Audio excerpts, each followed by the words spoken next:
Well, thank you very much, Larry. It's great to be back in beautiful Davos, Switzerland, and to address so many respected business leaders, so many friends, few enemies, and all of the distinguished guests. It's a who's who, I will say that. I've come to this year's World Economic Forum with truly phenomenal news from America. Yesterday marked the one-year anniversary of my inauguration, and today, after 12 months back in the White House, our economy is booming, growth is exploding, productivity is surging, investment is soaring, incomes are rising, inflation has been defeated, our previously open and dangerous border is closed and virtually impenetrable. And the United States is in the midst of the fastest and most dramatic economic turnaround in our country's history. Under the Biden administration, America was plagued by the nightmare of stagflation, meaning low growth and high inflation, a recipe for misery, failure, and decline. But now, after just 1 year of my policies, we are witnessing the exact opposite: virtually no inflation and extraordinarily high economic growth.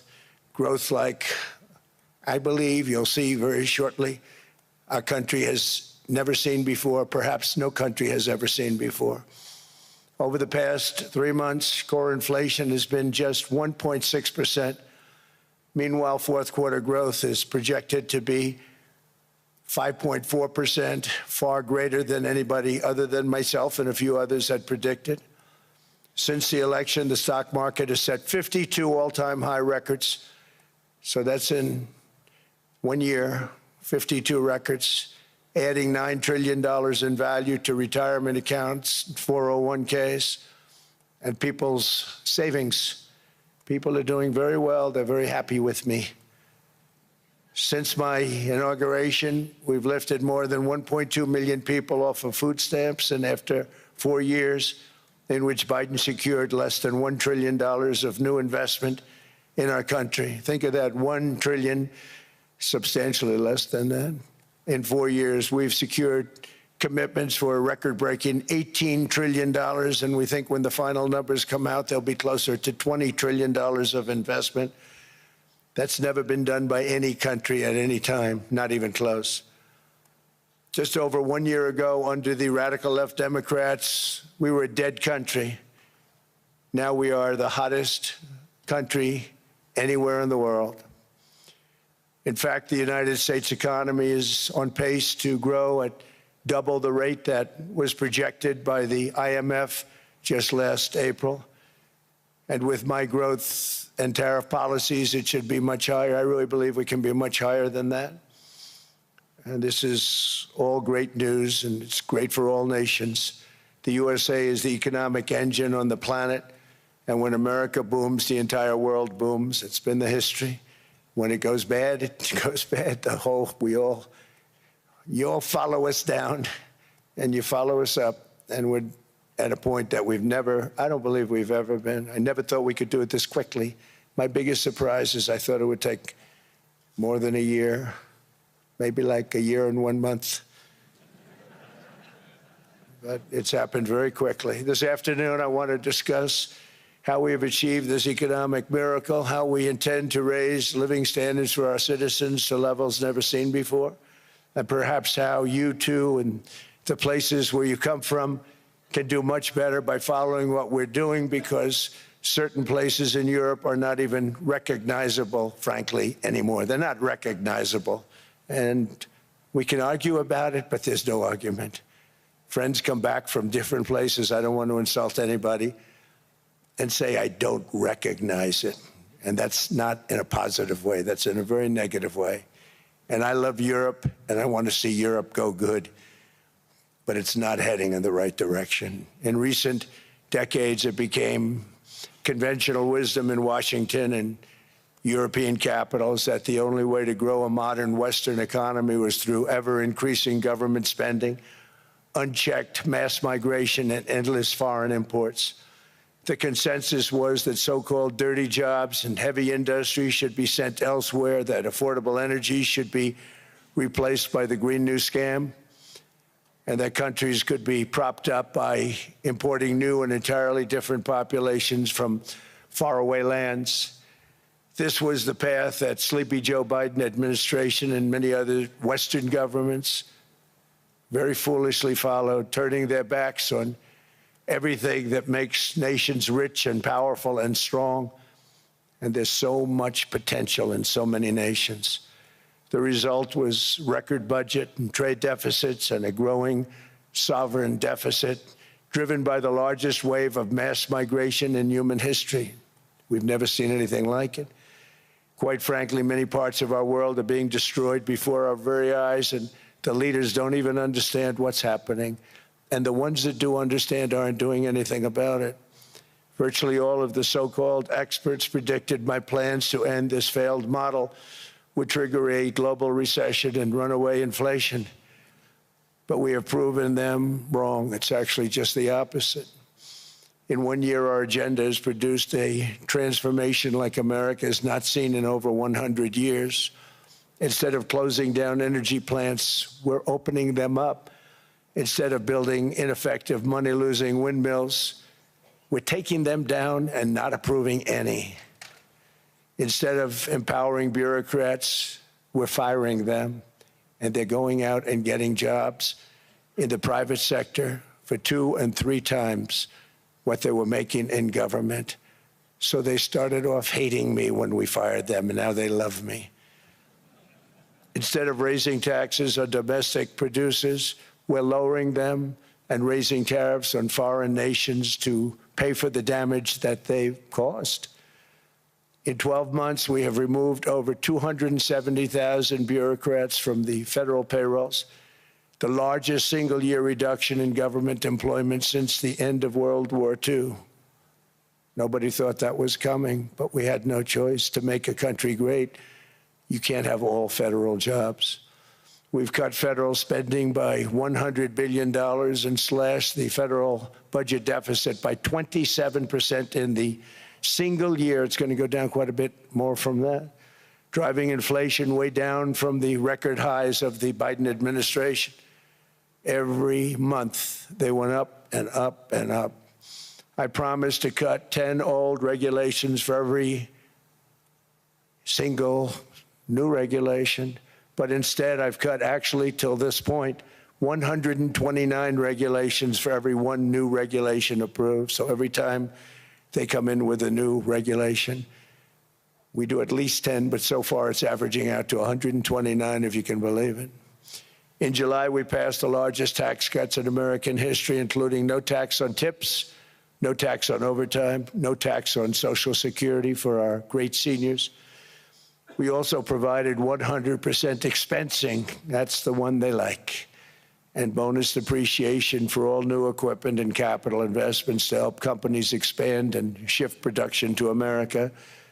They are so in love with that. They build a plant, they're able to deduct it immediately, the whole thing, rather than waiting 38 to 41 years in the old days.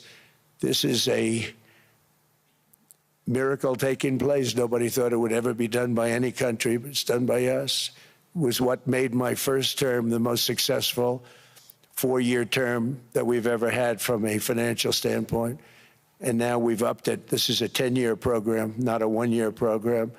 But you're allowed to deduct everything in 1 year. It used to be 38 to 41 years. With tariffs, we've radically reduced our ballooning trade deficit, which was the largest in world history. We were losing more than $1 trillion every single year, and it was just wasted. It was going to waste. But in 1 year, I slashed our monthly trade deficit by a staggering 77%, and all of this with no inflation, something everyone said could not be done. There were a couple of brilliant people that actually thought I was doing the right thing. I thought I was doing the right thing. Now they all think I'm doing the right thing because they can't believe the numbers. American exports are now up by more than $150 billion. Domestic steel production is up by 300,000 tons a month, and it's doubling over the next 4 months. It's doubling and tripling, and we have steel plants being built all over the country. Nobody thought they'd see that. Factory construction is up by 41%, and that number is really going to skyrocket right now because that's during a process that they're putting in to get their approvals, and we've given very, very quick, fast approvals. In the process, we've made historic trade deals with partners covering 40% of all U.S. trade. Some of the greatest companies and countries in the world. We have countries as our partner, too. The European nations, Japan, South Korea. They're our partners. They've gone into massive deals with us, especially on oil and gas. And these agreements raise growth and cause stock markets to boom, not only in the U.S., but virtually every country that came to make a deal, because, as you've learned, when the United States goes up, you follow. It's really become a staple. In America, I've stopped the nation-wrecking energy policies that drive up prices while sending jobs and factories to the world's worst polluters. They are indeed polluters. Under sleepy Joe Biden, new domestic oil and gas leases fell by 95%. Think of that. Then they wonder, why was gasoline going up so fast? The gasoline actually topped $5 a gallon, and some places $7 a gallon, and more than 100 major power plants were violently shut down by incompetent people that had no idea what the hell they were doing. Under my leadership, U.S. natural gas production is at an all-time high by far. U.S. oil production is up by 730,000 barrels a day, and last week we picked up 50 million barrels from Venezuela alone. Venezuela has been an amazing place for so many years, but then they went bad with their policies. 20 years ago, it was a great country, and now it's got problems, but we're helping them. And those 50 million barrels, we're going to be splitting up with them, and they'll be making more money than they've made in a long time. Venezuela is going to do fantastically well. We appreciate all of the cooperation we've been giving. We've been giving great cooperation. Once the attack ended, and they said, let's make a deal. More people should do that. But Venezuela is going to make more money in the next 6 months than they've made in the last 20 years. Every major oil company is coming in with us. It's amazing. It's a beautiful thing to see. The leadership of the country has been very good. They've been very, very smart. The price of gasoline is now below $2.50 a gallon in many states, $2.30 a gallon in most states. Then we'll soon be averaging less than $2 a gallon. In many places, it's already down even lower, $1.95 a gallon. Numerous states are at $1.99, numbers that nobody has heard for years. Actually, since my last administration, we got it down to around those numbers. I've signed an order directing an approval of many new nuclear reactors. We're going heavy into nuclear. I was not a big fan because I didn't like the risk, the danger, but they have the progress they've made with nuclear is unbelievable, and the safety progress they've made is incredible. We're very much into the world of nuclear energy, and we can have it now at good prices and very, very safe. And we're leading the world in AI by a lot.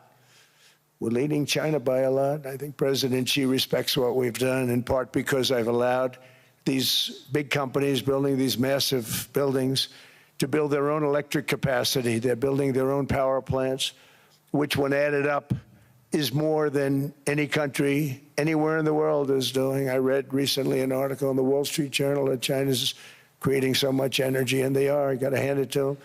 But we're creating as much or more, and we're letting them do that. I'm very proud of it. It was my idea.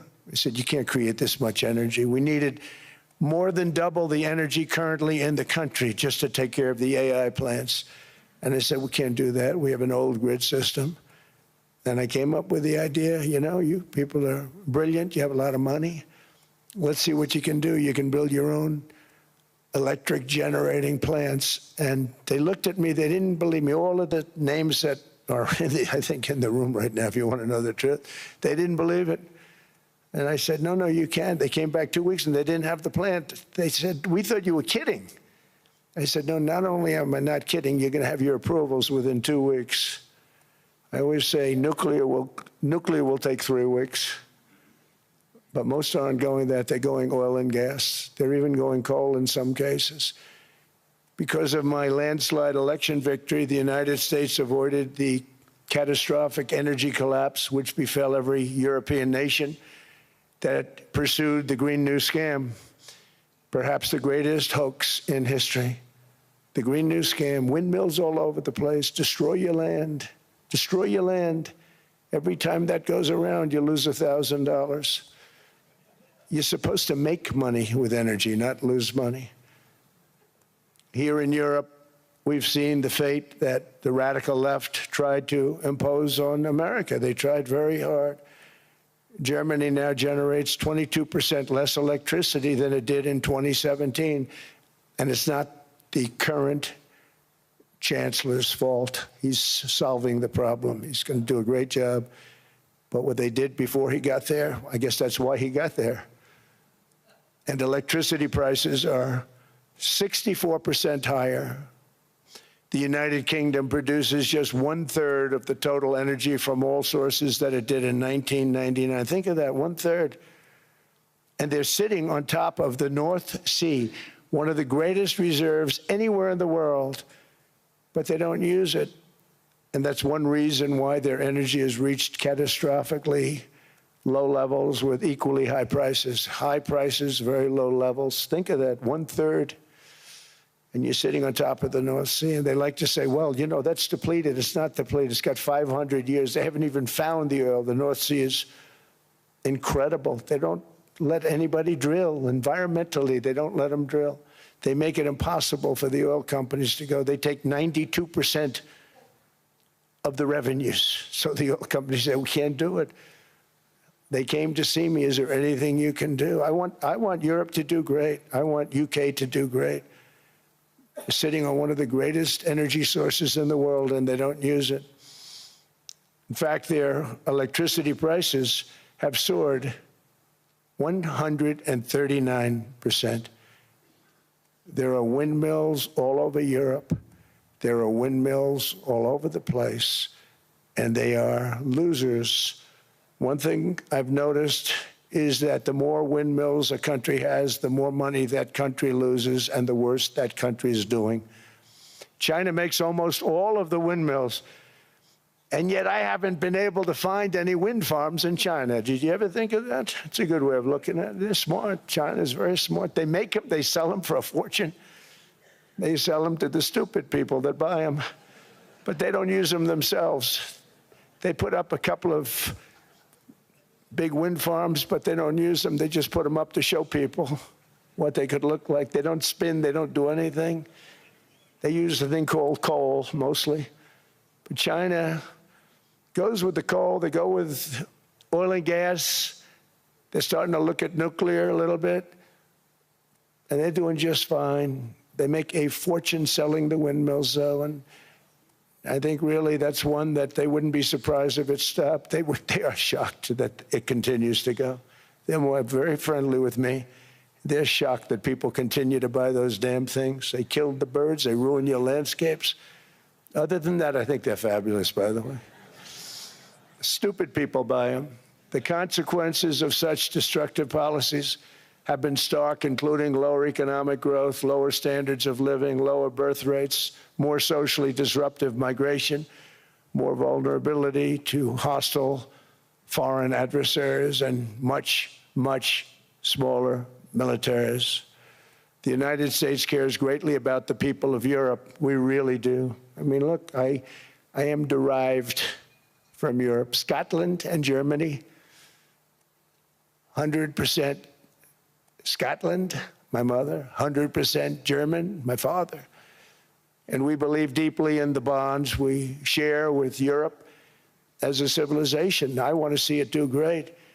That's why issues like energy, trade, immigration, and economic growth must be central concerns to anyone who wants to see a strong and united West, because Europe and those countries have to do their thing. They have to get out of the culture that they've created over the last 10 years. It's horrible what they're doing to themselves. They're destroying themselves. These beautiful, beautiful places.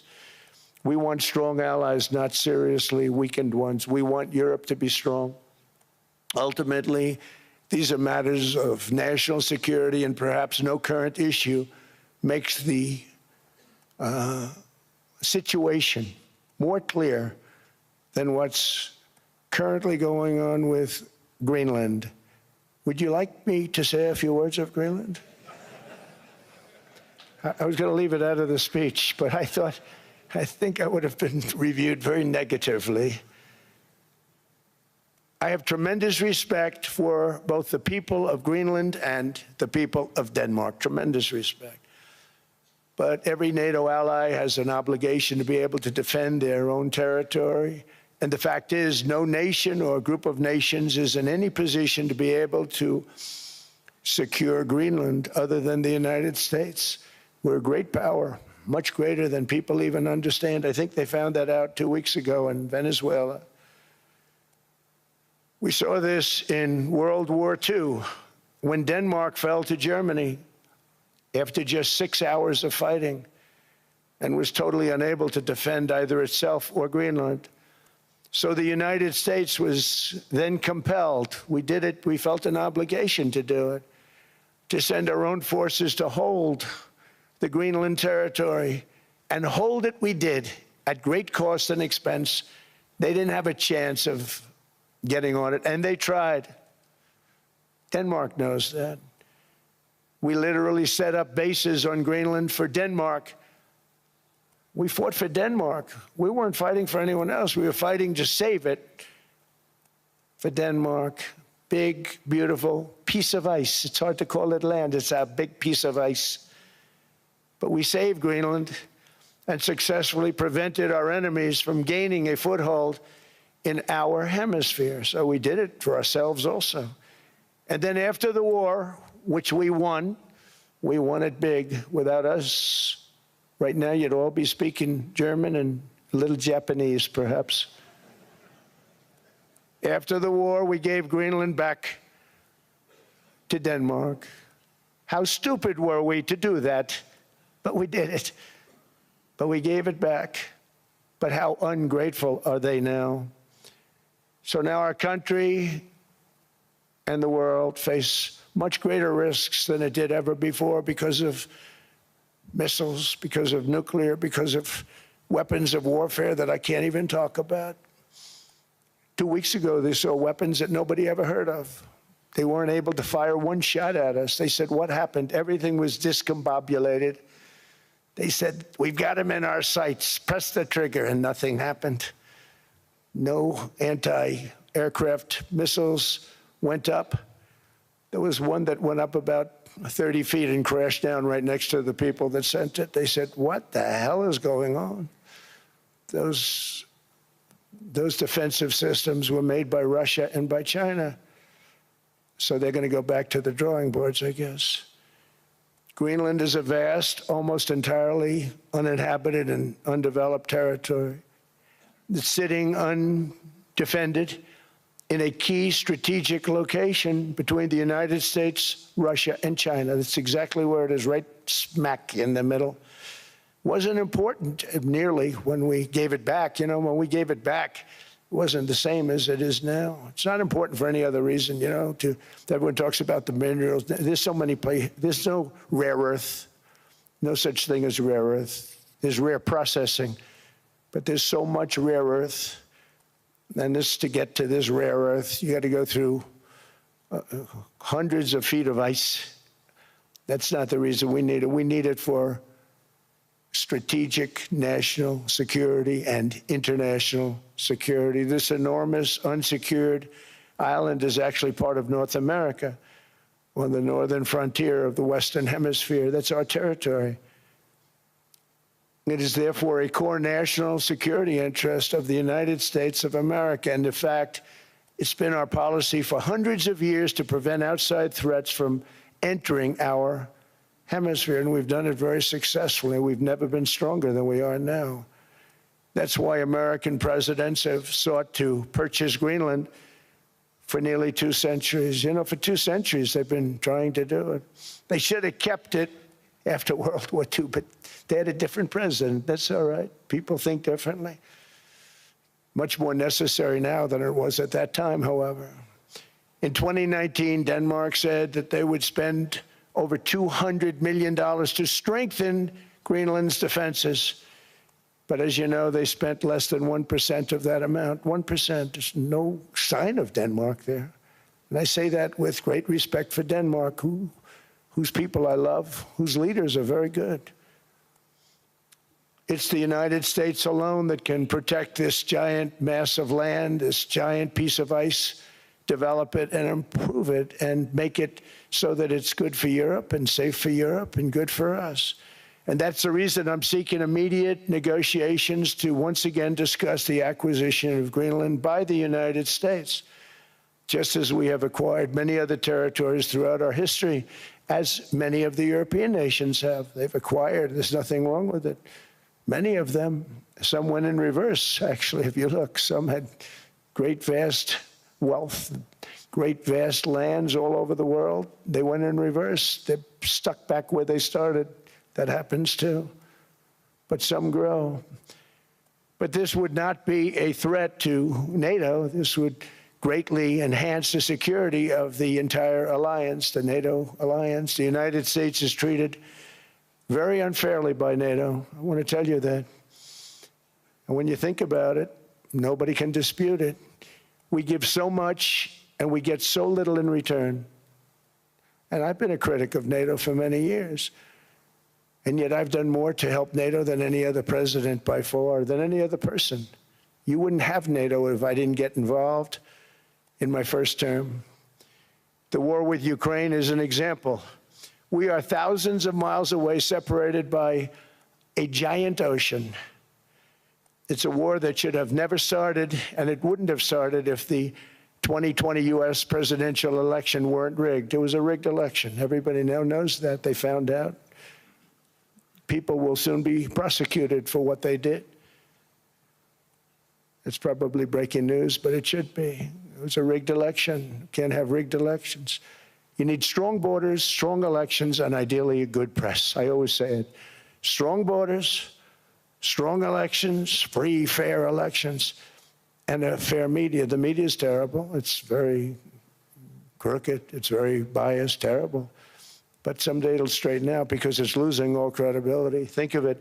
When I went in a landslide, a giant landslide, won all 7 swing states, won the popular vote, won everything, and I only get negative press. That means that it has no credibility. And if they're going to get credibility, they're going to have to be fair. So you need a fair press. But you also need those other elements. And I inherited a terrible, terrible situation. If you look, the border was open. The inflation was raging. Everything was bad with the United States when I came into office. But I also inherited a mess with Ukraine and Russia, something that would have never happened. And I know Putin very well. He and I would discuss Ukraine. It was the apple of his eye, but he wasn't going to do anything. I said, Vladimir, you're not doing it. He would never have done it. It was terrible what happened. I could see it happening, too. After I left, I could see it happening. Biden had given Ukraine and NATO $350 billion, a staggering sum, $350 billion. I came in, and just like the southern border, just like inflation, just like our economy, I said, wow, this place is in trouble, meaning our country. All of these things were out of control. But the border was out of control. We fixed it with the strongest border anywhere in the world. And I've now been working on this war for 1 year, during which time I settled 8 other wars. India, Pakistan, I settled other wars that were Vladimir Putin called me, Armenia, Azerbaijan, He said, I can't believe you settled that one. They were going on for 35 years. I settled it in one day. And President Putin called me. He said, you know, I can't believe I've worked on that war for 10 years trying to settle it. I couldn't do it. I said, do me a favor, focus on settling your war. Don't worry about that one. What does the United States get out of all of this work, all of this money, other than death, destruction, and massive amounts of cash going to people who don't appreciate what we do? They don't appreciate what we do. I'm talking about NATO, I'm talking about Europe. They have to work on Ukraine. We don't. The United States is very far away. We have a big, beautiful ocean separating us. We have nothing to do with it. Until I came along, NATO was only supposed to pay 2% of GDP, but they weren't paying. Most of the countries weren't paying anything. The United States was paying for virtually 100% of NATO. And I got that stopped. I said, that's not fair. But then, more importantly, I got NATO to pay 5%, and now they were paying, and now they are paying. So something nobody said was possible. They said, we will never go up higher than 2%. But they went to 5%, and now they're paying the 5. They didn't pay the 2, and now they're paying the 5. And they're stronger for it, and they have an excellent, by the way, Secretary General, who's possibly in the room. Mark, are you here? Yes, he's here. Hello, Mark. We never asked for anything, and we never got anything. We probably won't get anything unless I decide to use excessive strength and force where we would be, frankly, unstoppable.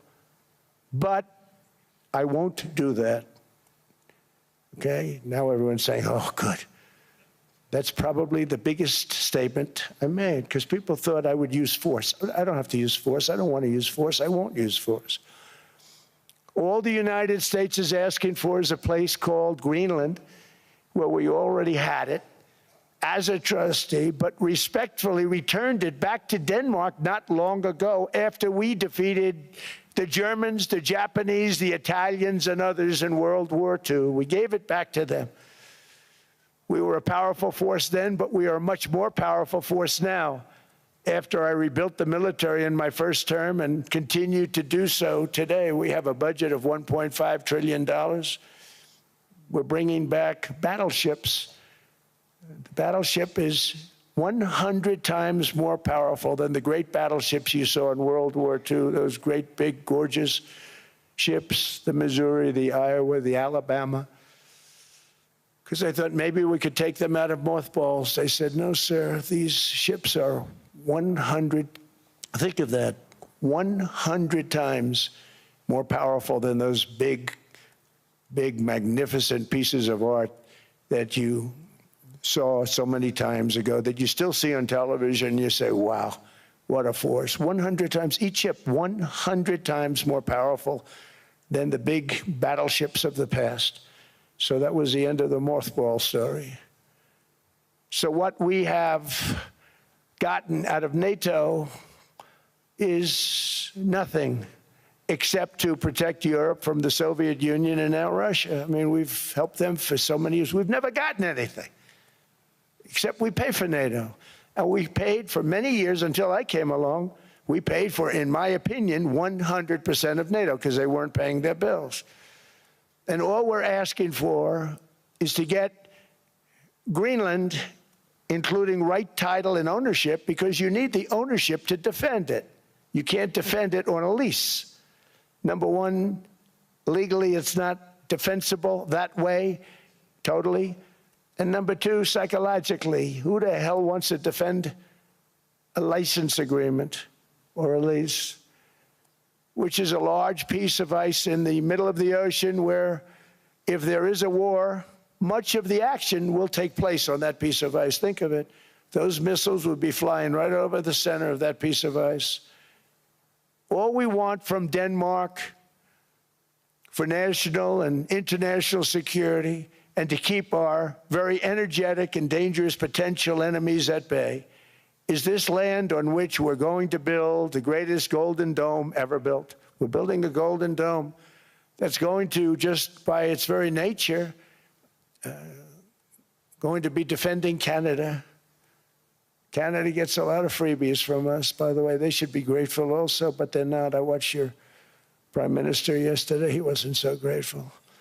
But they should be grateful to us. Canada lives because of the United States. Remember that, Mark, the next time you make your statements. What we did for Israel was amazing, but that's nothing compared to what we have planned for the United States, Canada, and the rest of the world. We are going to build a dome like no other. We did it for Israel. And by the way, I told Bibi, stop taking credit for the dome. That's our technology. That's our stuff. But they had a lot of courage, and they were good fighters, and they did a good job, and we wiped out the Iran nuclear threat like nobody can believe. Nobody's ever seen anything like it. That, Venezuela, taking down Soleimani, wiping out al-Baghdadi when he tried to reinstitute ISIS. We did a lot. I did a lot of big things, all perfectly executed. Everyone was perfectly executed. Somebody told me that, a military expert told me, sir, everything you've done has been perfectly executed. I said, I know. So other presidents have spent, whether foolishly or not, trillions and trillions of dollars on NATO and gotten absolutely nothing in return. We've never asked for anything. It's always a one-way street. Now they want us to help them with Ukraine. And we say, we're going to. I'm really helping, not even them. I want to see, last week, if you saw, it was 10,000 soldiers, but last month it was 31,000 soldiers died. 31,000. That's this room times, the number of people in this room times 30. Think of it. 30,000 soldiers died in 1 month. The month before it was 27,000. The month before that it was 28,000. The month before that it was 25,000. It's a bloodbath over there. And that's what I want to stop. It doesn't help the United States, but these are souls. These are young people, look like you, look like some of you right in the front row. They go to war, their parents are so proud. Oh, there he goes, comes back. 2 weeks later, they get a call, your son's head's been blown off. I want to stop it. It's a horrible war. It's the worst since World War II. They keep going, they'll exceed World War II. The numbers are staggering, how many people they've lost. They don't want to talk about it. Ukraine and Russia lost just tremendous amounts. And I'm dealing with President Putin, and he wants to make a deal, I believe. I'm dealing with President Zelensky, and I think he wants to make a deal. I'm meeting him today. He might be in the audience right now. But they got to get that war stopped because too many people are dying, needlessly dying. Too many souls are being lost. It's the only reason I'm interested in doing it. But in doing it, I'm helping Europe, I'm helping NATO, and I've until the last few days when I told them about Iceland, they loved me. They called me daddy, right, last time. A very smart man said, he's our daddy. He's running it. I was like running it. I went from running it to being a terrible human being. But now what I'm asking for is a piece of ice, cold and poorly located, that can play a vital role in world peace and world protection. It's a very small ask compared to what we have given them for many, many decades. But the problem with NATO is that we'll be there for them 100%. But I'm not sure that they'd be there for us. If we gave them the call, gentlemen, we are being attacked. We're under attack by such and such a nation. I know them all very well. I'm not sure that they'd be there. I know we'd be there for them. I don't know that they'd be there for us. So with all of the money we expend, with all of the blood, sweat, and tears, I don't know that they'd be there for us. They're not there for us on Iceland, that I can tell you. I mean, our stock market took the first dip yesterday because of Iceland. So Iceland's already cost us a lot of money. But that dip is peanuts compared to what it's gone up. And we have an unbelievable future in that stock. That stock market is going to be doubled. We're going to hit 50,000, and that stock market's going to double in a relatively short period of time. because of everything that's happening. But this is a good example. After giving NATO and European nations trillions and trillions of dollars in defense, they buy our weapons. We make the greatest weapons in the world, but now we're going to make them faster, much faster. You saw that. I put a cap on the salaries. Then I put no buybacks, no stock buybacks, no various other things that they were doing. I mean, they were making $50 million, but it would take them 3 years to give you a Patriot missile. I said, that's not good. My chauffeur can do a better job than that, and he makes slightly less than 50. They make big salaries. If they're going to make those big salaries, they're going to have to produce a lot faster. The good news is we have the greatest equipment in the world. Now we're going to start making it a lot faster. They're going to build additional plants. And all of the money that goes into stock buybacks is going to go into building plants. We're not allowing stock buybacks by defense companies any longer. They're going to build new plants to make Tomahawks, Patriots. We have the best equipment, F-35s. F-47, the new one just coming out. They say it's the most devastating plane, fighter jet ever. Who knows? They called it 47. If I don't like it, I'm going to take the 47 off it. I wonder why they called it 47. We'll have to think about that. But if I don't like it, I'm going to take that 47 off. But it's supposed to be the stage 6. It's supposed to be the first stage 6 plane, undetectable, like our B-2 bombers were undetectable. They flew right over Iran. They were undetectable. And they did their job, and they got the hell out of there. So we want a piece of ice for world protection, and they won't give it. We've never asked for anything else, and we could have kept that piece of land, and we didn't. So they have a choice. You can say yes, and we will be very appreciative, or you can say no, and we will remember. A strong and secure America means a strong NATO, and that's one reason why I'm working every day to ensure our military is very powerful, our borders are very strong, and above all, our economy is strong because national security requires economic security and economic prosperity, and we have the greatest that we've ever had.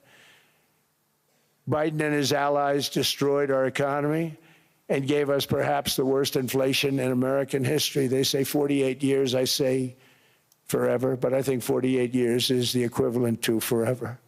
Whether it's 48 years or ever, it's terrible, costing the typical family $33,000. What they did to this country should never, ever be forgotten. It's early, but he has to be rated as the worst president we've ever had by far. The auto pen did much of the damage. The auto pen, he was the auto pen president, because I don't believe a sane president would have ever signed the kind of things that he signed. But now grocery prices, energy prices, airfares, mortgage rates, rent, and car payments are all coming down, and they're coming down fast. We inherited a mess, but we've done a hell of a job in 12 months. Under my most favored nation policy for drug prices, the cost of prescription drugs is coming down by up to 90%, depending on the way you calculate. You could also say 5, 6, 7, 800%. There are two ways of figuring that. But we have a favored nations policy that every president wanted, no president was able to get. I got it, and other nations approved it. And I had to use tariffs in order to get it because they said, no way. In other words, a pill that costs 10% in London costs $130. Think it costs $10 in London, costs $130 in New York or in Los Angeles. And I'd say, boy, that's bad. Friends of mine would say, you know, we go to London, you can buy the stuff for nothing. We go all over the world, we can buy it for nothing. Because basically America was subsidizing every nation in the world because presidents allowed them to get away with it. It became very tough. So when I called up Emmanuel Macron, I watched him yesterday with those beautiful sunglasses.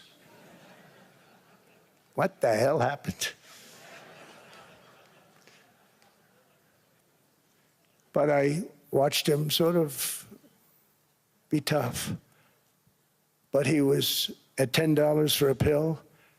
And I said, Emmanuel, and I have all the big pharmaceutical companies are in total agreement. It wasn't easy, by the way. They're tough, smart. They've been getting away with the scam for a long time. But they gave it up. But they said, you'll never get the countries to approve it. I said, why is that? Because they won't. They always said, we're not paying any more. Get the rest for the United States. So over the years, they stayed the same. We just went up, up, up. And I mean, we would pay 13, 14, 15 times more than some certain countries would. So I said, no, they'll approve it 100%. Sir, you'll never get them to approve it. I said, I guarantee you. But I actually started with Emmanuel, who probably is in the room too. And I like him. I actually like him. Hard to believe, isn't it? And I said, Emmanuel, you're going to have to lift the price of that pill to $20, maybe $30. Think of that. That means it's a doubling of prescription drugs. Might be a tripling, might be a quadrupling. It's not easy. No, no, no, Donald, I will not do that. I said, yes, you will, 100%. He said, no, no, no. You're asking me to double. I said, Emmanuel, you've been taking advantage of the United States for 30 years with prescription drugs. You really should do it, and you will do it. I have no doubt. In fact, I am 100% sure you're going to. No, no, no, I will not do it. Because he has to, in all fairness to him, he has to double or triple. Because the world being a bigger place than the United States, it's not that you meet in the middle. You just have to go up some, and we come down a lot. They go up a little, we come down a lot. So we're at $130, they're at 10. So they may have to go to 20 or 30. No more than that. I said, Emmanuel, you're going to be doubling or tripling? No, no, no. I said, here's the story, Emmanuel. The answer is you're going to do it. You're going to do it fast. And if you don't, I'm putting a 25% tariff on everything that you sell into the United States and a 100% tariff on your wines and champagnes. And that's about 10 times more than what I'm requesting. And you're going to do it. I don't want to go public with it, but you may make me do that. No, no, Donald, I will do it. I will do it. It took me, on average, 3 minutes a country, saying the same thing. You will do it. They all said, no, no, no, I will not do it. You're asking me to double the cost of prescription. I said, that's right, because you've been screwing us for 30 years. And they said, we will not do it. I said, that's all right. On Monday morning, we're putting a 25, 30, 50. I gave different numbers for different countries. This is also national security we're talking about. Not fair. We're not going to subsidize the whole world. And every one of those countries have agreed to do it. So one of the biggest things that I've done is the fact that we have now most favored nation. We will pay whatever the lowest price is in the entire world. So our drug prices are going to be coming down by staggering 90%. Again, you could say 1,000%, 2,000%. Depends on the way you want to figure it, but we'll go with the way the fake news likes it better because it sounds, can you imagine a 90% reduction sounds much worse. But drug prices are going to be coming down tremendously in all the nations, and I appreciate them doing it, but they did it, in all fairness, without tariffs. I wouldn't have been able to get it done. After declining $3,000 under Biden, real incomes are up in the United States by $2,000, $3,000, and even $5,000 and more. Home ownership has always been a symbol of health and vigor of American society, but that goal fell out of reach for millions and millions of people in the Biden era because interest rates went up so high. Today, I'm taking action to bring back this bedrock of the American dream. In recent years, Wall Street giants and institutional investment firms, many of you are here, many of you are good friends of mine, many of you are supporters. Sorry to do this to you, I'm so sorry. But you've driven up housing prices by purchasing hundreds of thousands of single-family homes, and it's been a great investment for them. Often as much as 10% of houses on the market. You know, the crazy thing is a person can't get depreciation on a house, but when a corporation buys it, they get depreciation. Okay, that's something we're going to have to think about too. I don't know if too many people think about that. You buy a corporation, they buy 500 houses, they buy hundreds of thousands, they buy 500 houses, they can take depreciation. A person sweats and works and buys one house they can't. But homes are built for people, not for corporations, and America will not become a nation of renters. We're not going to do that. That's why I have signed an executive order banning large institutional investors from buying single-family homes. It's just not fair to the public. They're not able to buy a house. And I'm calling on Congress to pass that ban into permanent law, and I think they will. One of the biggest barriers to saving for a down payment has been surging credit card debt. The profit margin for credit card companies now exceeds 50%, one of the biggest. And they charge Americans interest rates of 28%, 30%, 31%, 32%. Whatever happened to usury? So to help our citizens recover from the Biden disaster, all caused by this horrible president, just horrible president, I'm asking Congress to cap credit card interest rates at 10% for 1 year. And this will help millions of Americans save for a home. They have no idea they're paying 28%. They go out there a little late in their payment and they end up losing their house. It's terrible. To unleash innovation in savings and financing, I'm also working to ensure America remains the crypto capital of the world. And to that end, last year, I signed the landmark Genius Act into law. Now Congress is working very hard on crypto market structure legislation, Bitcoin, all of them, which I hope to sign very soon, unlocking new pathways for Americans to reach financial freedom. And I did it for two reasons. Number one, I thought it was politically good, and it was. I got tremendous political support. But more importantly, China wanted that market too. It's just like they want the AI. And we've got that market, I think, pretty well locked up. If I didn't do it, Biden was totally against it until before the election, when they realized that, there were millions of people voting against him over crypto. And all of a sudden, they loved it very much, but it was too late. They blew it.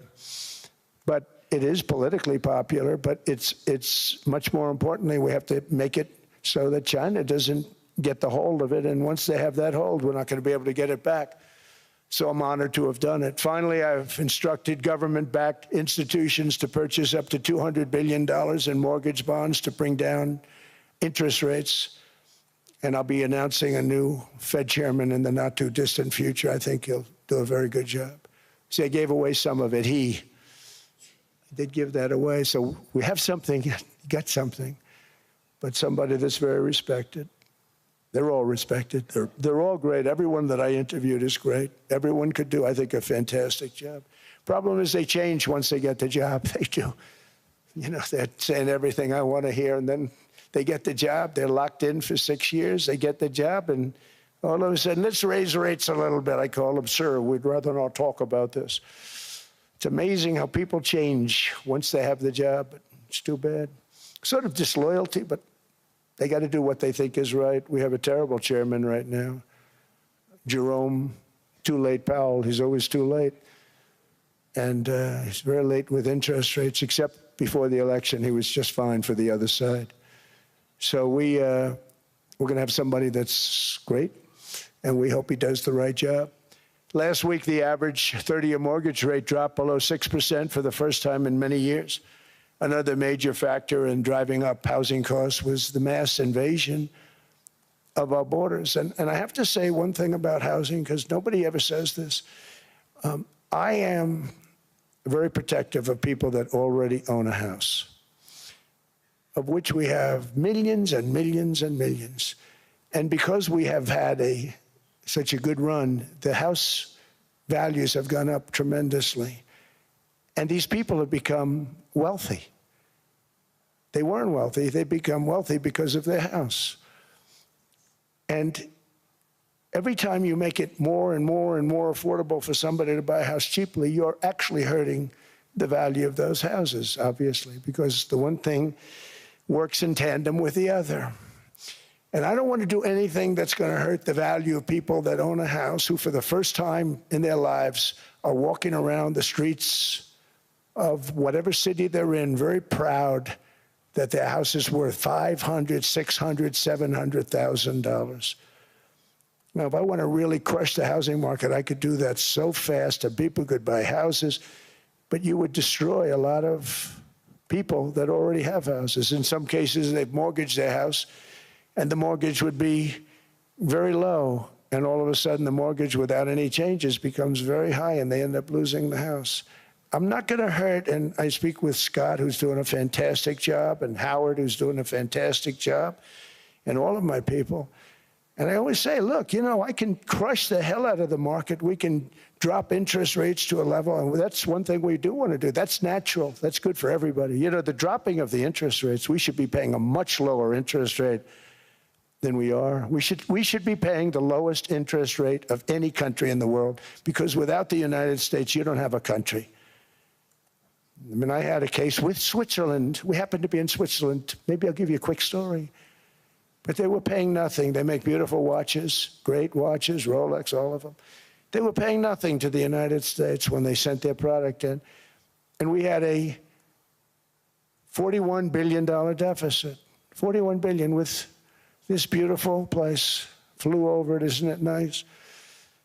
So I said, let's put a 30% tariff on them so that we get back some of it, not all of it at all. We still have a deficit, big deficit. We had 41 million. That's a big deficit. And I said, let's put a tariff on. Different tariffs, different places. You're all party to them. In some cases, victims to them. But in the end, it's a fair thing. And most of you realize that. But we put a 30% tariff on Switzerland, and all hell broke loose. They were calling, I mean, like you wouldn't believe. And I know so many people from Switzerland, incredible place, incredible, brilliant place. But I then realized that they're only good because of us. And there's so many other examples. I mean, us, probably other places, but a majority of the money they make is because of us, because we never charged them anything. So they come in, they sell their watches, no tariffs, no nothing. They walk away, they make $41 billion on just us. So I said, no, we can't do that. So I'm going to bring it up. I still would have a deficit pretty substantial, but I brought it up to 30%. And I guess Prime Minister, I don't think President, I think Prime Minister called a woman, and she was very repetitive. She said, no, no, no, you cannot do that, 30%. You cannot do that. We are a small, small country. I said, yeah, but you have a big, big deficit. You may be small, but you have a bigger deficit than big countries. He said, no, no, no, please, you cannot do it. Kept saying the same thing over and over. We are a small country. I said, but you're a big country in terms of, and she just rubbed me the wrong way, I'll be honest with you. And I said, all right, thank you, ma'am, appreciate it. Do not do this. Thank you very much, ma'am. And I made it 39%. And then all hell really broke out. And I was paid visits by everybody. Rolex came to see me. They all came to see me. But I realized, and I reduced it, because I don't want to hurt people. I don't want to hurt them. And we brought it down to a, lower level. Doesn't mean it's not going up, but we brought it down to a lower level. But they pay now, tariff. But I realized that we have many places like that where they're making a fortune because of the United States.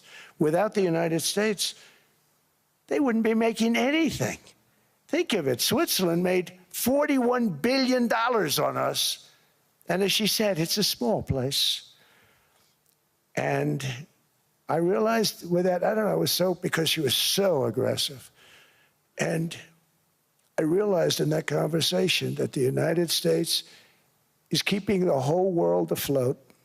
Many places, I could give you 6, 7 places just in the people in this little area. I know every one of them. They're looking down. They don't want to see me. They don't want to stare me in the eyes.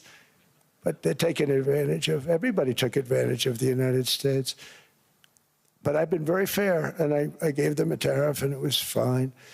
But I realized that without us, it's not Switzerland anymore. Without us, it's not any of the countries that are represented here.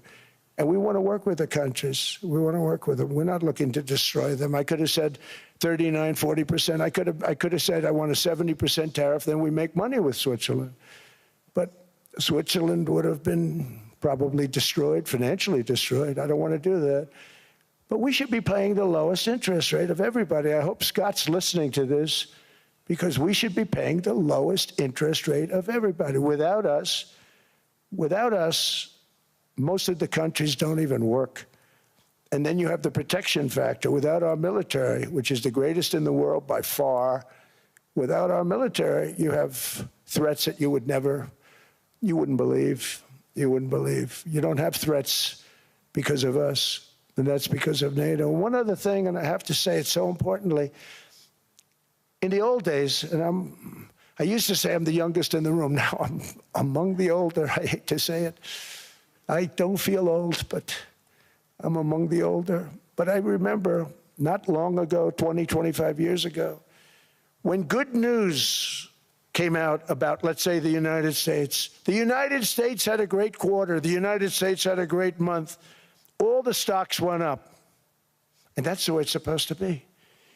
Now when they say the United States had a record quarter, it's unbelievable how well it's doing, all the stocks crash because they say, oh no, inflation, inflation, they're going to raise interest rates. And they do. Some of these stupid people like Powell, they raise interest rates. And what they do is they stop you from being successful. It used to be when we had a great quarter, a great month, great earnings, great anything, any good news, the stock market went up. That's the way it's going to be. We got to do that again, because that's the way it should be. Now when we have a great month, they want to kill it. Like we did over 5%. People were surprised. We should do 20%. We could do 25%. When we announce good numbers, and the reason is they're so petrified of inflation. And growth doesn't mean inflation. We've had tremendous growth with very low inflation. In fact, growth can fight inflation, proper growth.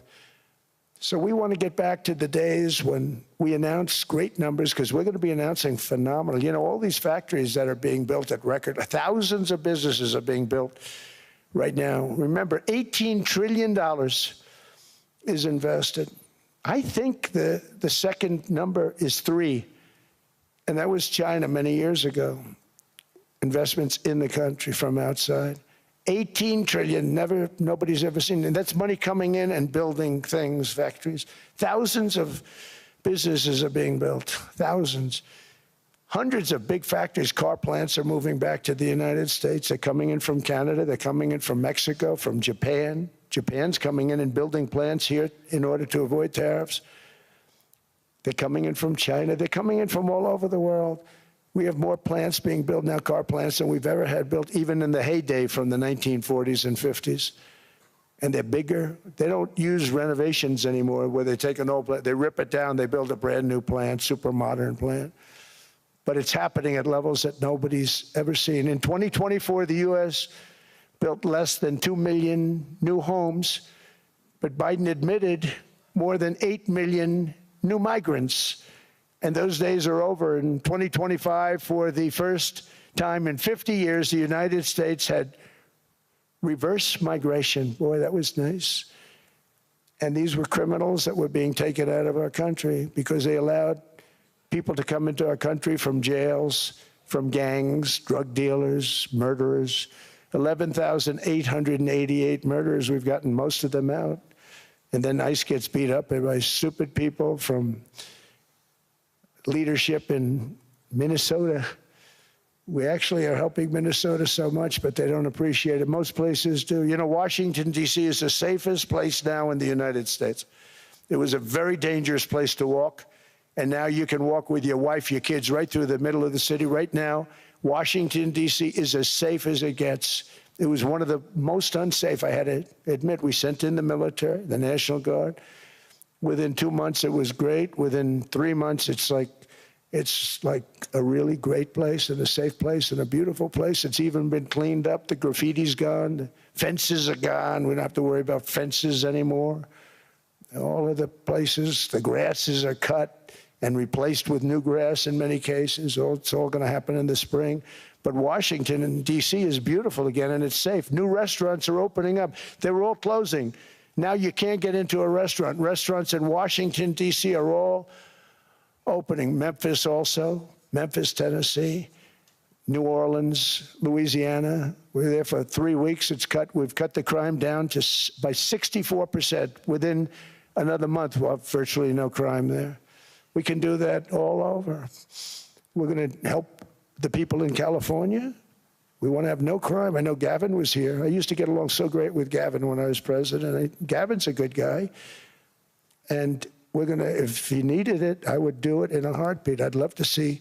We did help them a lot in Los Angeles, a lot with the early in my term when they had some problems. But we would love to do it. I will say this, if I were a Democrat governor or whatever, I would call up Trump. I'd say, come on in, make us look good. Because we're cutting crime down to nothing. And we're taking people out, career criminals, who are only going to do bad things, and we're bringing them back to their countries. But where we've done it, it's been amazing. And we have a capacity to do it at much greater levels.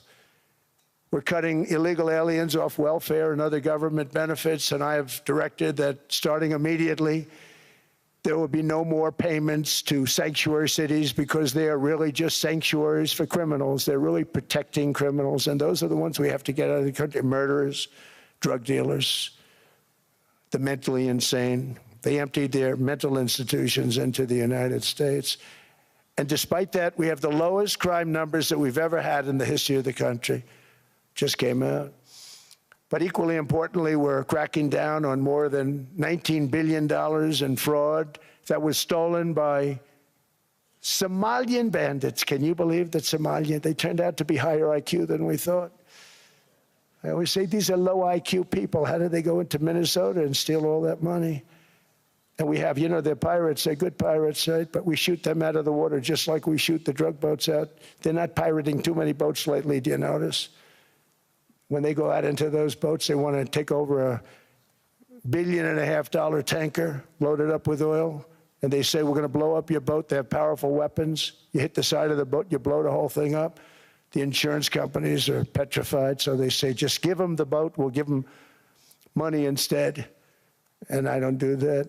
We blow them right the hell out of the water. We see them going out, we blow them out of the water. We don't have any pirates so much anymore. If we do, they won't be there long. We've cut down with the hitting of the boats that are loaded up with drugs, including submarines. Can you believe they actually buy small, they call mini subs, very fast. They're meant for drugs.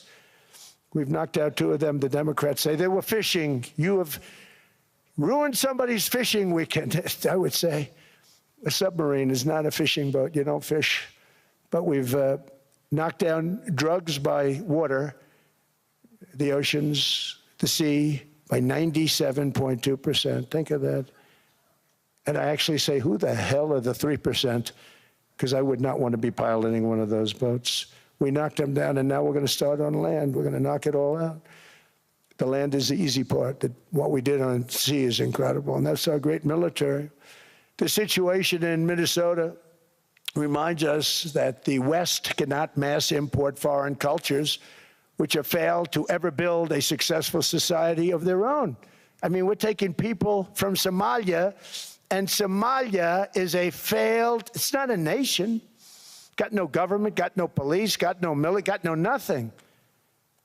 And then we have this fake congressperson who they just reported is worth $30 million. You believe this? Ilhan Omar, talking about the Constitution provides me. She comes from a country that's not a country. And she's telling us how to run America. Not going to get away with it much longer, let me tell you. The explosion of prosperity and conclusion and progress that built the West did not come from our tax codes. It ultimately came from our very special culture. This is the precious inheritance that America and Europe have in common. We share it. We share it, but we have to keep it strong.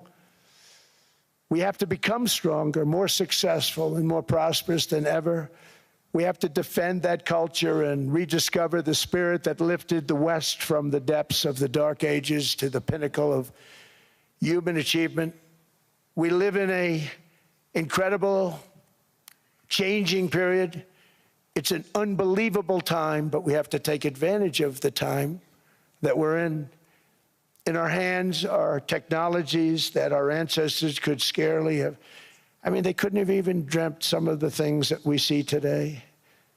And so rapidly they're produced. I mean, AI, 2 years ago, nobody ever heard of the term, and now everybody's talking about it. And it can have some very good purpose. It could also have some dangerous purpose, and for that we have to watch out. But some tremendous things are happening because of it. And we're leading by so much. We're doing so well. But opportunities that are bigger and grander than ever before in human history are right before us. It is the pioneers in this room. Many of you in this room are true pioneers. You're truly brilliant, brilliant people. Just your ability to get a ticket is brilliant because you have about 50 people for every seat. I don't know what, that's Larry. Everything Larry touches turns to gold. He made this very successful.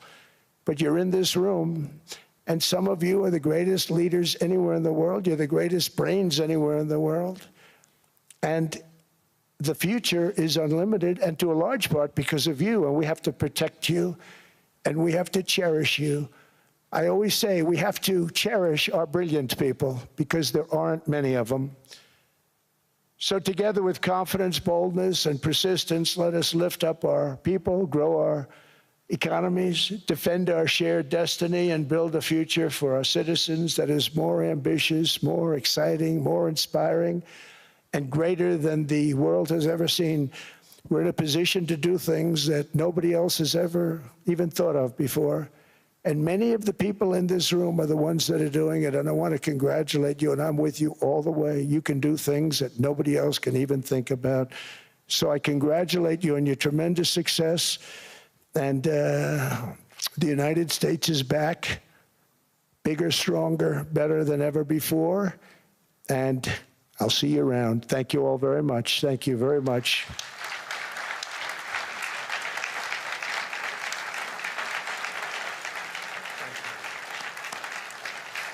Thank you.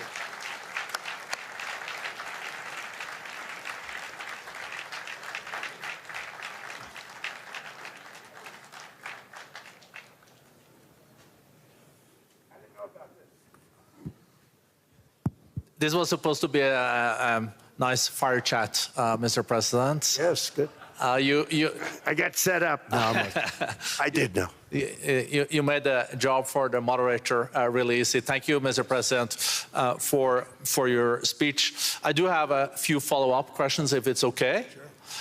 I don't think I should start with Greenland, maybe. I'll start with the economy. The U.S. economy is doing really, really well. But how to sustain this growth moving forward? Because there's always a recession looming around the corner.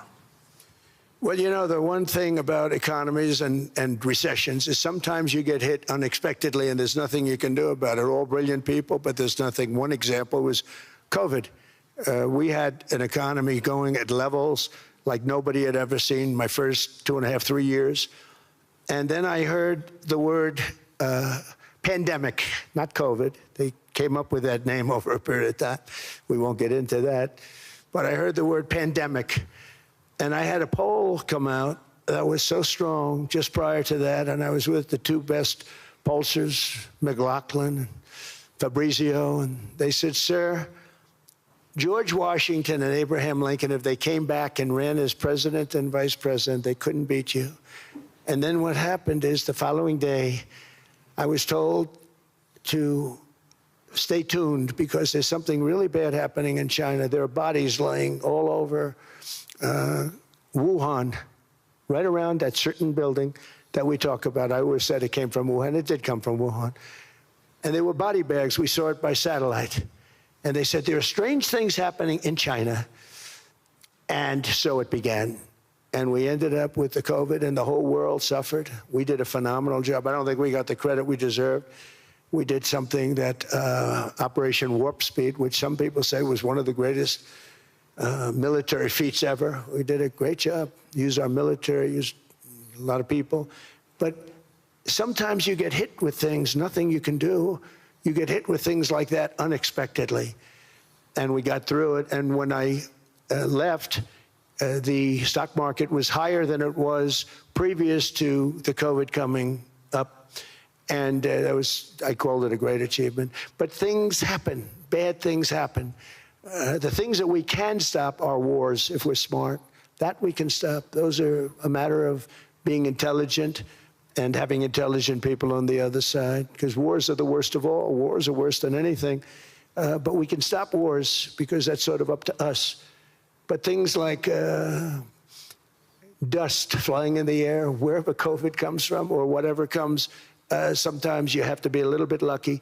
But we are poised to have an economy like no other, not only in this country, but anywhere. And you know, when you hear the kind of numbers that I can tell you that Scott Bessent was with me the other day, and he's looking at numbers. He said, I can't. And that's all he's done his whole life, pretty much your whole life. Scott, you weren't going to be a football player, I don't think. Scott was not that great at football, but he was always good at numbers, right? And he was looking at numbers. He said, I've never seen anything like this. We're poised to do things that no other country has ever done. And, you know, luck, I hate to say it, but we need a little luck. We don't want to get hit by something that nobody could have thought. Whoever thought we were going to hit by a pandemic? You know, when I heard the word pandemic, I said, oh, that's an ancient problem. World War I, they lost 100 million people. It actually ended World War I. A lot of people don't know. The Spanish flu in World War I ended the war because all the soldiers were sick. The soldiers were so sick on both sides, and that war was raging, and they were all dying from the Spanish flu. They were sick as dogs. They couldn't fight. So, you know, you don't know how that would have turned out. But so we do, I mean, subject to that, and I always have to put a caveat in for it, but we're poised to have the greatest growth of any large country, I think any country that there's been. When you look at what's happening in the United States, it's really amazing. Thank you. One thing that maybe keeps you up at night, I know you don't sleep that much anyway, Mr. President, is the debt. The U.S. debt is high, is now the biggest expenditure on your budget. How to get out of that impasse? Well, the big thing is growth. I mean, growth is the way. If we grow like this, we go from having at 36, $37 trillion. We go from having high debt to low debt. But we also are cutting expenses, you know, the old-fashioned way. We have extraordinary growth. I think we're going to be growing our way out. I think we're going to be paying off debt. We're taking in tremendous money from tariffs fairly. And again, I'm using them judiciously. You know, Switzerland's a case study. I could have gotten much more. I could have asked for much more. But we're using them judiciously. But I think growth, most importantly, and then cutting costs. Now, if you take a look at Minnesota, $19 billion in fraud and other things. People going to airports, they came into the country, they don't have 10 cents, and they're leaving with hundreds of thousands of cash in their bags. When we get to that, and our DOJ, Pam, and Todd, and all the people that work over there, and all of the people that work in here, I can tell you, Scott Bessent is working on that. It's a priority, right? You have your whole team. We're in there looking for where this money is coming from, how much it is. It could be more than $19 billion. Can you believe that? That's just one state. If we were able to cut out 50% of the fraud, 50%, and we should be able to do better than that, we would have a balanced budget without having to talk about even growth. So we have a lot of options, but we're working very hard on that. That's a big deal. It's not just the protests, the fake protests done by agitators and, you know, professional insurrectionists. That's what they are. They're professional troublemakers. But we are looking very strong at the money too in Minnesota and other places. I think, Mr. President, also the $500 billion invested in artificial intelligence and the frontier technologies last year also were driving growth exponentially in the U.S. Well, AI has been a big factor. AI is massive. I mean, Mark Zuckerberg showed me a plant where he put it over a map of Manhattan, and it was basically the size of Manhattan. This is not, I said, you got to be kidding. It's a plant that was miles long, miles wide, very high. I don't think it was high like the Empire State Building, but it was high. And it literally covered most of the island of Manhattan. That's called a big plant. And, you know, when I heard they're going to spend $50 billion building, and I said, what, you know, if you spend $50 million, you can build a nice little shopping center. If you spend $500 million, you can build a good shopping center. But how do you spend $50 billion? When I looked at this thing, I said, you think you'll be able to do it for that? It's amazing when, you know, some of the plants that I see, and I see them all. And again, so big is we're letting them build their own electric generation. This way we have no problem, and otherwise they'd be complaining. There'd be nobody able to, you know, we have an old grid system. And not only that, they're going to sell at a very cheap price the excess electricity that they create back into our grid. So that'll solve some problems for certain states that don't have enough electricity. We also know that on the AI, there is fierce competition between the US as the largest economy in the world, 27% of the global GDP and 5% of the global population, not doing that badly, and China. And we know that that competition is very tough on AI. I know you're heading to a state visit to China in April. How do you see the US-China relationship moving forward? Are you able to combine this tough competition with also collaboration? So I've always had a very good relationship with President Xi and with President Putin. Talk about, you know, the larger powers. But I've always had a very good relationship with President Xi of China. He's an incredible man. What he's done is amazing. He's highly respected by everybody. And I do now. I mean, now I have good. It was very severely interrupted by COVID. I used to call it the China virus, but he said, do you think you could use a different name? And I decided to do that, because why should we have a problem over that? But I would do that, and they were... You're a true diplomat, huh? I became a diplomat for the first time. Well, you know who taught me that? Marco Rubio. He said, let me teach you about diplomacy. Hey, any guy that gets approved by 100% of the votes, think of it, he got liberal Democrats and radical right Republicans to approve him. He's the only one. The next one was like lost 45 votes, right? But he got all 100 votes voting for him. And at first I wasn't happy about it. I said, wait a minute, I don't like that. And now it turns out that the Democrats probably wish they didn't do that. And Marco has been fantastic. Marco, stand up, please. You have done a great job as Secretary of State. He's going to go down as the best Secretary of State. And Scott, and we have Susie, who's the first female Chief of Staff, and she's the best Chief of Staff, too. And I see Howard Lutnick, who I know spoke, and Howard's fantastic. Some of the deals we're doing are great. And I want to pay particular attention because we have Chris. And Chris, you got up and spoke, I think. He's the #1 oil man in the world, because I was going to put Doug Burgum, who's fantastic. I don't know if Doug's here. Is Doug here? Doug Burgum is fantastic. He said, sir, there's one man better than me. And he introduced me to Chris, and he turns out to be. So we're drilling more oil and gas now than we ever have, by almost double. Is that right, Chris? And on top of it, we got a lot coming out of Venezuela. So anyway, so we're doing great. The country is just doing great. We have great people. Thank you. And I see other people. We have Steve Witkoff. We have Jared. I got so many people. I'm in trouble because when I go back, they're going to be people with long faces. Sir, you didn't introduce me. I got so many people. And we have a lot of the greatest people anywhere in the world. I know them all. So I won't continue because we'd be here all day. Thank you, Mr. President. We also know that you're a deal maker, and then maybe coming back to Greenland and Ukraine. What kind of deal in the end do you see between the U.S. And Denmark? Because, you know, I guess you see it now as a negotiation going on, or?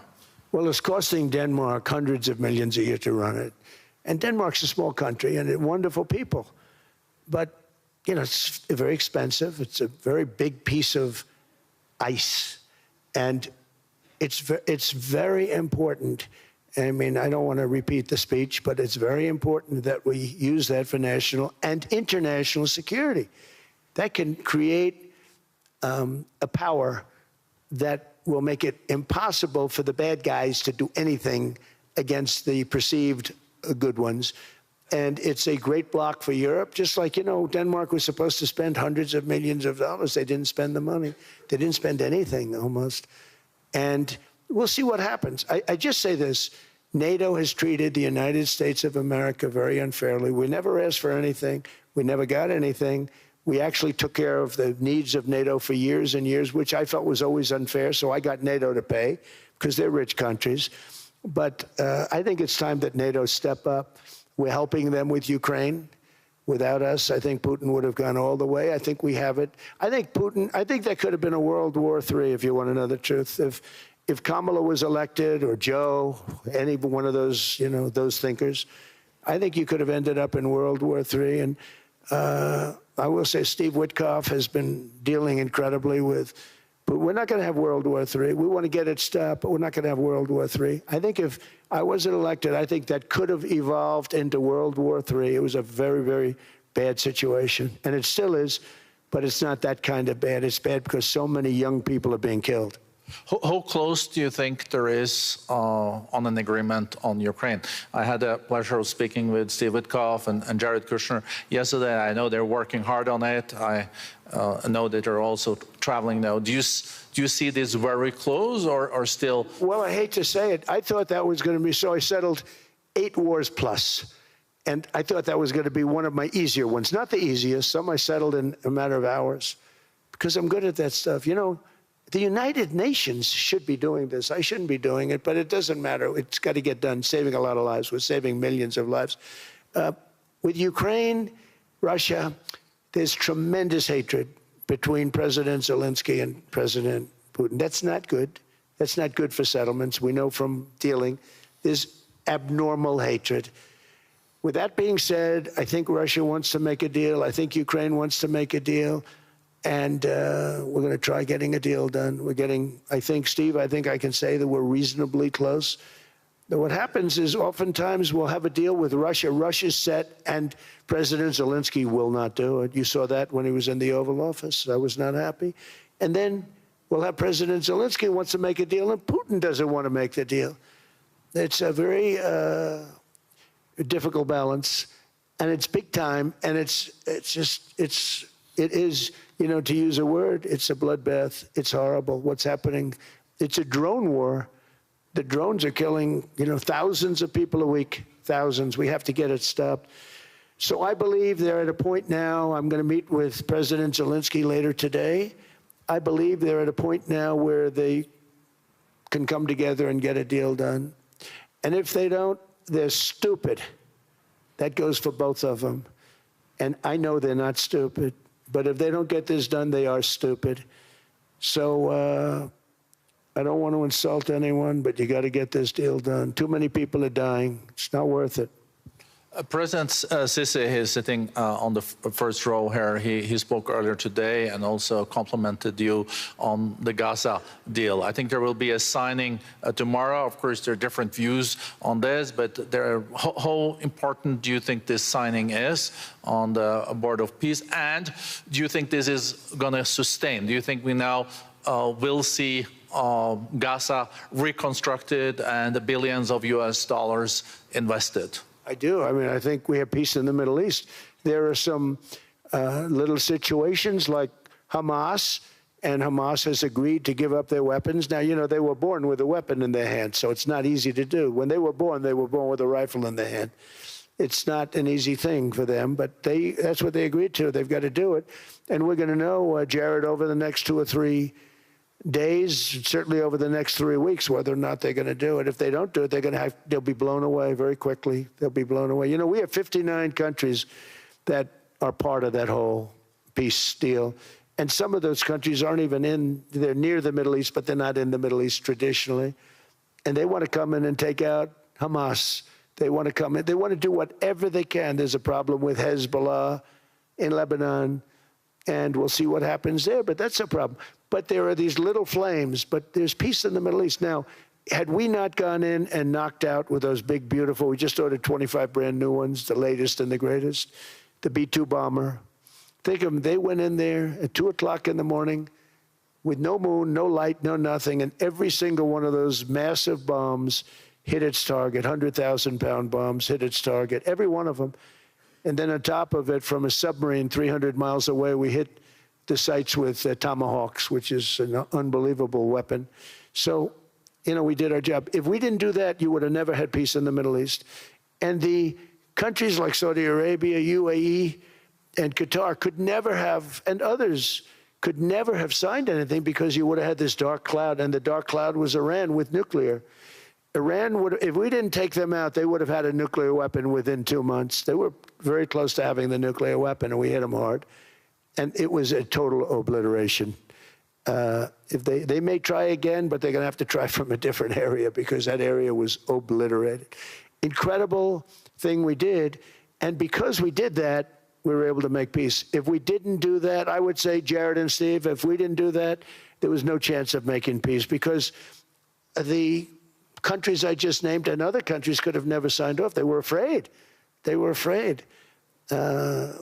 We had a bully. The bully was Iran, the bully of the Middle East. They used to call it for years. They were the bully of the Middle East. They're not the bully of the Middle East anymore. Mr. President, I know you even had to change a plane last night, so I guess you didn't have much sleep, but I think you're...